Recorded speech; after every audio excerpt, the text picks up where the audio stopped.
2020 में जब हमारे गणतंत्र दिवस पर अमेरिकी राष्ट्रपति डोनाल्ड ट्रंप आने वाले थे तो शाहीन साजिश क्रिएट किया गया कि दिल्ली हाई कोर्ट ने दिल्ली पुलिस को फटकारा और कहा कि क्या कहीं प्रोटेस्ट करना यूएपीए लग जाएगा। दिल्ली पुलिस ने कहा कि ये सब जो है वो स्क्रिप्ट के तहत था, दादी नानी की कहानी बनाई गई और ये सब स्क्रिप्ट का हिस्सा था। दिल्ली पुलिस ने कहा कि कहीं से ये पूरी शाहीन साजिश थी और ये शाहीन साजिश एक स्क्रिप्टेड दादी नानी का प्रोजेक्ट इन लोगों ने बनाया, मतलब शरजील इमामों ने बनाया और ये मेन साजिश करता थे। नमस्कार, कैसे हैं आप? दिल्ली दंगे का मास्टरमाइंड उमर खालिद को जमानत दिलाने के लिए पिछले 2 साल से जद्दोजहद चल रहा है। 1.5 साल पहले इस उमर खालिद के लिए रवीश कुमार ने उमर खालिद के बाप के साथ मिलकर के प्रेस क्लब ऑफ इंडिया में प्रेस कॉन्फ्रेंस करवाया। ठीक उसी समय में जब अमेरिका यात्रा पर थे भारत के प्रधानमंत्री। एक षड्यंत्र के तहत कि उमर खालिद के 1000 दिन हो गए हैं जेल में, आज से 1.5 साल पहले 1000 दिन उसके पूरे हो चुके हुए थे। मतलब लगभग 1500 से ज्यादा दिन उसके जेल में बीत चुके हुए हैं। अब 1000 दिन जब उसके आंकड़े पूरे हुए तो प्रेस क्लब ऑफ इंडिया में प्रेस कॉन्फ्रेंस ठीक उस समय किया गया जब अमेरिका की यात्रा पर थे भारत के प्रधानमंत्री। ठीक उसी ढंग से जब अमेरिकी राष्ट्रपति दिल्ली आने वाले थे और शाहीन साजिश के स्क्रिप्ट तय की गई। जरा दोनों चीजों को जोड़िए। 2020 में जब हमारे गणतंत्र दिवस पर अमेरिकी राष्ट्रपति डोनाल्ड ट्रंप आने वाले थे तो शाहीन साजिश क्रिएट किया गया। उसी समय दिल्ली दंगा क्रिएट किया गया। दिल्ली में हिंदू विरोधी दंगे कराए गए ताकि नेशनल कैपिटल से अमेरिकी राष्ट्रपति को यह संदेश दिया जाए कि भारत कितना अराजक है। ये पूरा स्क्रिप्टेड था। अमेरिकी राष्ट्रपति आएंगे, ठीक उसी समय किया जाएगा और ये पूरा गंधौर यादव और इन खैराती पाड़ाओं के गैंग ने ये इसकी तैयारी की। इसमें कई सारे शहरी नक्सल जो है हिस्सेदार थे, जिसमें शरजील इमाम, जिसने कहा था कि चिकन नेक जो है वो पूर्वोत्तर का वो सिल्लीगुड़ी वाला इलाका है और वहां पर इतना भी गंध मचा दो रेलवे लाइन पर, सड़कों पे, उसका ये हाल कर दो प्रोटेस्ट से कि पूर्वोत्तर भारत जो है, 7 सिस्टर जो है भारत का वो हिस्सा, वो भारत से अलग हो जाए। ये शरजील इमाम का स्क्रिप्ट था। उसी स्क्रिप्ट के तहत शाहीन साजिश रची गई। जो मैं बार बार कहता हूं, शाहीन बाग वही इलाका है जो 3 राज्यों को जोड़ता है, हरियाणा, उत्तर प्रदेश और दिल्ली। इन 3 राज्यों को जोड़ने वाला है। इसीलिए शरजील इमाम के आइडियाज पर शाहीन साजिश को चुना गया, वरना मुस्तफाबाद कहीं और पर भी ये खेल हो सकता था, वहीं पर ओखला में हो जाता। शाहीन बाग ही क्यों चुना गया? वो एक सड़क ऐसा है इलाका कि 3 राज्यों को जोड़ता है, इसीलिए इसका इंपैक्ट ज्यादा पड़ सकता है। इसलिए इसकी स्क्रिप्ट कहीं बाहर लिखी गई थी। अब मूल चीज पर आइए। वो उमर खालिद जिसके लिए 1.5 साल पहले एक साजिश रची गई, और वो उमर खालिद जिसके लिए सुप्रीम कोर्ट में अभिषेक मनु सिंह भी कई बार याचिका लेकर के आए, लेकिन जब इस पूरे मामले की सुनवाई होने का समय आया, याचिका वापस ले ली गई। उमर खालिद की याचिका सुप्रीम कोर्ट में बेल एप्लीकेशन कई बार आया और याचिकाकर्ता खुद गायब हुए। लेकिन प्रेस क्लब ऑफ इंडिया में नैरेटिव बनाया गया कि इसको बेल नहीं मिल रहा। बेल दरअसल इसके कई बार हाई कोर्ट तक से, सुप्रीम कोर्ट तक से खारिज हो चुके हुए हैं। अब चूंकि सुप्रीम कोर्ट से इसकी जमानत याचिका खारिज हो चुकी हुई है, इसे पूरे दिल्ली दंगा का मास्टरमाइंड बताया गया, इसीलिए इंटरनेशनली इसके लिए नैरेटिव तय किया गया। अब याचिका दिल्ली हाई कोर्ट में आई। दिल्ली हाई कोर्ट ने पूछा दिल्ली पुलिस से कि क्या कोई प्रोटेस्ट करने मात्र से यूएपीए का एक्यूज हो जाता है। हाईकोर्ट का यह सवाल पूछना था कि दिल्ली पुलिस ने जो साक्ष्य रखे वो चौंका दिया। लेकिन इस फेक नैरेटिव बाजों को देखिए, इन शहरी नक्सलियों को देखिए, ये कांग्रेस के पूरे इकोसिस्टम को, जो पत्रकारिता में पत्रकार बनकर घुसे उनके खेल को देखिए। इन सब ने चलाया कि दिल्ली हाईकोर्ट ने दिल्ली पुलिस को फटकारा और कहा कि क्या कहीं प्रोटेस्ट करना यूएपीए लग जाएगा। यह दिल्ली हाईकोर्ट ने सवाल किया। यह अदालत में आमतौर पे होता है, लेकिन दिल्ली पुलिस ने बताया कि माय लॉर्ड ऐसा नहीं है, ये खूंखार लोग हैं। इन लोगों ने इस पूरे दिल्ली दंगा को एक षड्यंत्र के तहत इसे तैयार किया। ये दादी नानी का प्रोटेस्ट नहीं था। और कैसे दादी नानी प्रोटेस्ट तैयार किया गया, ये बात दिल्ली पुलिस ने जब बताया तो चौंका दिया। जो लोग पुराने व्यूअर्स हैं उनको याद होगा कि मैंने इसका नाम दादी नानी प्रोटेस्ट दिया हुआ था। ये बड़ी साजिश के साथ प्रणय जेम्स राय के चैनल पर खैराती पारा और पूरा गैंग ये 3 दादी लेकर के आए। एक बिहार की थी, एक बिहारन दादी, सीतामढ़ी हमारे गृह जिला के बगल के, मेरे गांव के बगल के ही गांव की एक बुढ़िया थी, उसे लाया गया। एक बुलंदशहर से लाया गया, एक पंजाब से लाया गया। 3 बूढ़ी महिला 70 प्लस 70 से 82 साल के बीच के 3 बूढ़ी महिलाओं को हाईजैक करके लाया गया और शाहीन बाग में बैठाया गया। उसमें से एक को बाद में टाइम मैगजीन ने 100 प्रभावित दुनिया की महिलाओं लोगों में से नाम दे दिया। सोचिए, एक बिल्किस बानो, एक महिला जो दिल्ली जो बुलंदशहर की आई, उसके लिए तैयारी ये किया गया कि उसे बिल्किस बानो करके थी बुलंदशहर की, उसको प्रोटेस्ट में शामिल करके और उसके लिए एक नैरेटिव बनाया गया और फिर उसे दुनिया के 100 महिलाओं में स्थान दे दिया गया। प्रणय जेम्स राय के चैनल पे मुझे ये तस्वीर मिल पाया तो मैंने यही लगाया। खैराती पारा लगातार इस पे होता था, इस चैनल पे।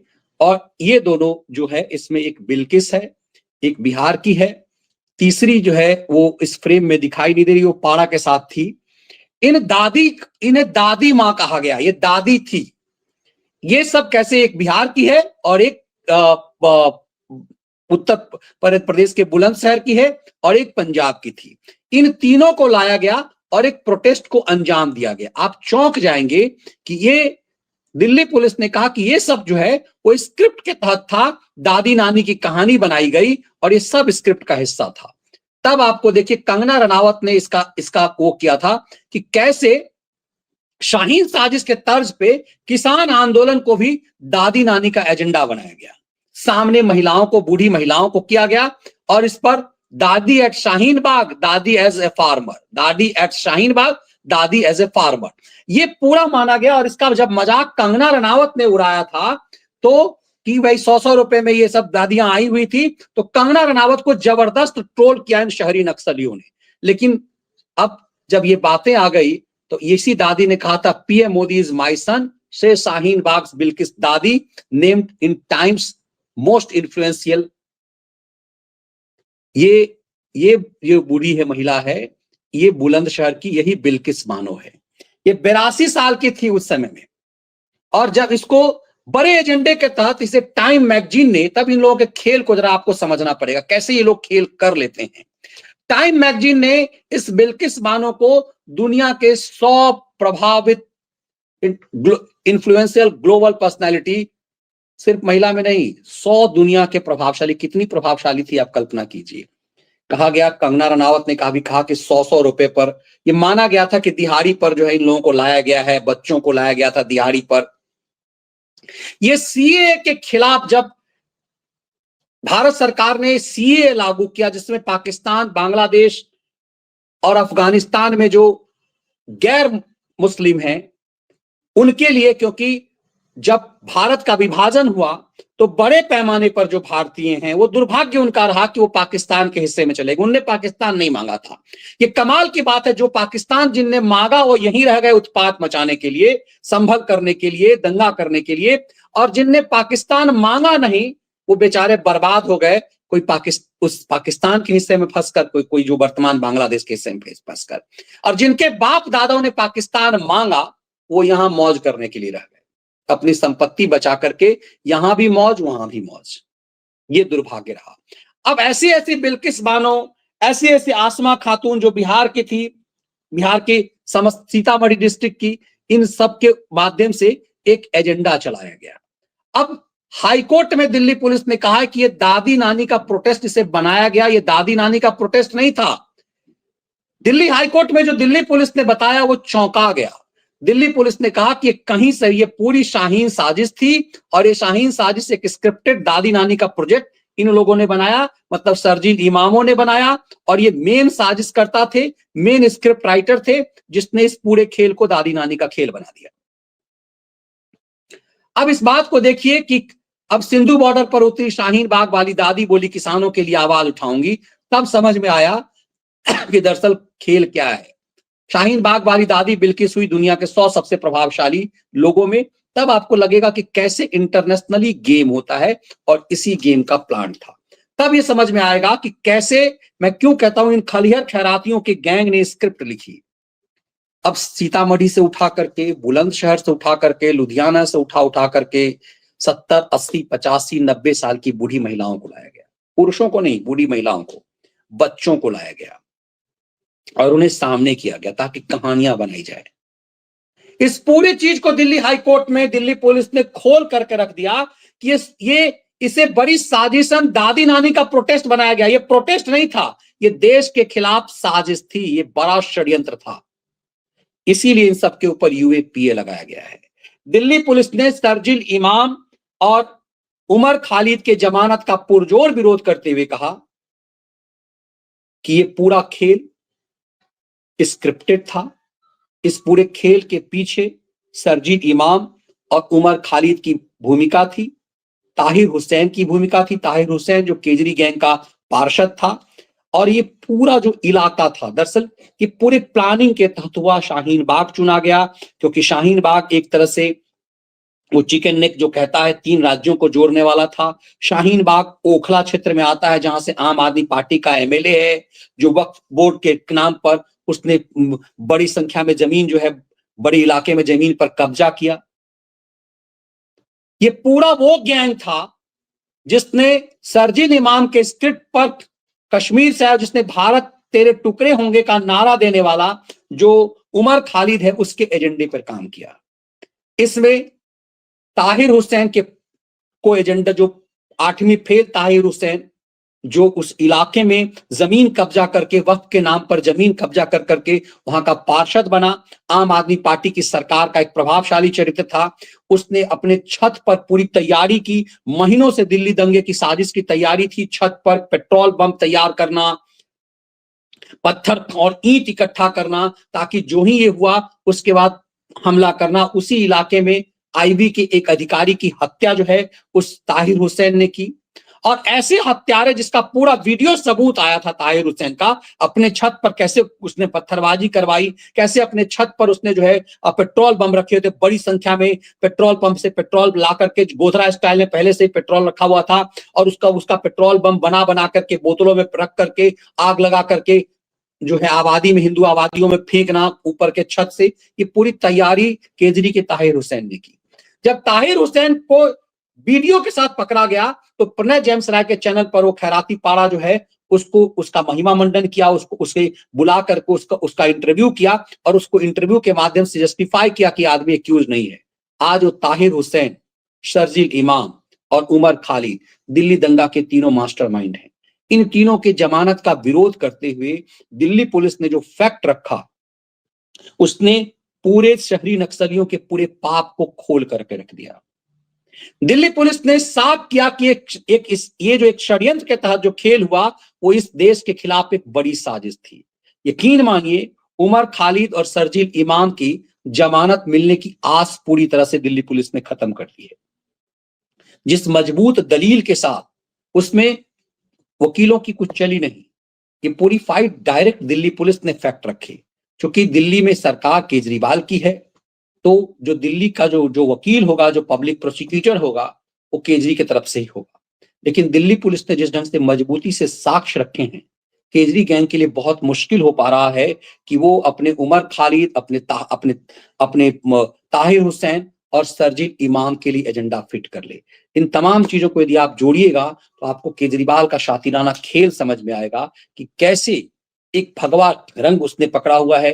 मंदिर के पुजारियों को अब मासिक वेतन 18,000 देने का खेल, और आजकल मंदिर के पुजारियों के साथ दिखना, और इन शाहीन बाग के खिलंदरों को, इन वक्फ बोर्ड के भूमाफियाओं से अपनी दूरी उसने बनाई है। और ये पूरा शिकार करने के लिए, ये पूरा खेल करने के लिए AIMIM को मैदान में उतारा गया है। चुनाव से पहले असउद्दीन ओवैसी द्वारा किन लोगों को मैदान में उतारना अपने आप में एक बड़ी फैक्ट की ओर इशारा कर रहा है, लेकिन उन सब के बीच ये पूरे दिल्ली दंगा, CAA के मामले में पूरे हिंदू विरोधी दिल्ली दंगा और ये शाहीन साजिश की स्क्रिप्ट को पूरी तरह से खोल करके रख दिया दिल्ली पुलिस ने। और ये जो लोग ये नैरेटिव तैयार करते थे कि 1,500 दिनों से उमर खालिद जेल में क्यों है, दिल्ली पुलिस ने कहा यह देश विरोधी गतिविधि है, ये भारत के खिलाफ एक युद्ध की तैयारी थी और ऐसे लोगों को जमानत कतई नहीं दी जा सकती है। कल्पना कीजिए, ऐसे लोगों के साथ पत्रकारिता के भेष में कुछ राक्षस खड़े थे जो इस पूरे आंदोलन को दादी नानी का प्रोटेस्ट बता रहे थे, जबकि सही मायने में यह देश के खिलाफ एक बड़ी साजिश थी। दिल्ली पुलिस ने अदालत में यही बताने की कोशिश की है और दिल्ली पुलिस के जो अकाट्य साक्ष्य थे उसके सामने केजरी गैंग के और इस उमर खालिद, इन सबके वकीलों की जमीन हिल गई।